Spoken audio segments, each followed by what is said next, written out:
তারা করে না সব। তো এখানে তথ্য প্রমাণ লোপাটের লাস্ট যেটুকু প্রমাণ ছিল, দেহটা রাখলে মুখ্যমন্ত্রী অসুবিধা হতো, তাই ওরা সেটা তৃণমূলের দালাল এক কথায় বলতে পারেন, দালাল হয়ে কাজ করে প্রাইজও পেয়েছে এরা।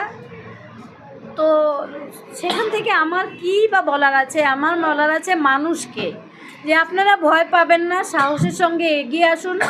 ভয় নিয়ে বাঁচবো আর কতদিন, একবার শেষ চেষ্টা করে দেখব।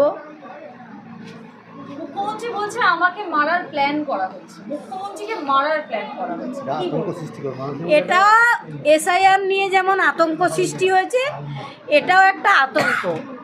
আমার মেয়ের মৃত্যু একটা স্বাস্থ্য দপ্তরে হয়েছিল, হসপিটালে হয়েছিল। সেখানে স্বাস্থ্যমন্ত্রীই কিন্তু আমাদের মুখ্যমন্ত্রী। ওনার উচিত ছিল না, উনি যেমন এসআইআরের জন্য কালো কোট পরে সুপ্রিম কোর্টে গেলেন, অভয়ের বিচারের জন্য আমার মেয়ের বিচারের জন্য উনি কি করলেন? উনি তো কিছুই করেননি। উনি অপরাধীদের এখনও আড়াল করে রেখেছেন। এবং উনি যে লন্ডনে গেছিলেন না, সেখানে অপরাধীদের সাহায্য করার জন্য, ওরা নিরুপায় হয়ে গেছিল, ওনাকে বারবার ফোন করছিল, তাই উনি অপরাধীদের আড়াল করতে সেখানে গেছিলেন।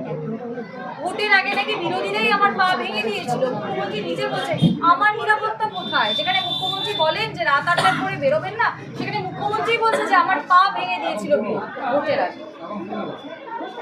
আমাকে তো কেন্দ্রীয় সরকার আমাকে বলছে দেবে সিকিউরিটি।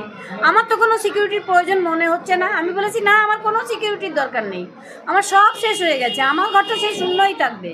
তো উনি কেন একজন মুখ্যমন্ত্রী হয়ে ভয় পাচ্ছেন?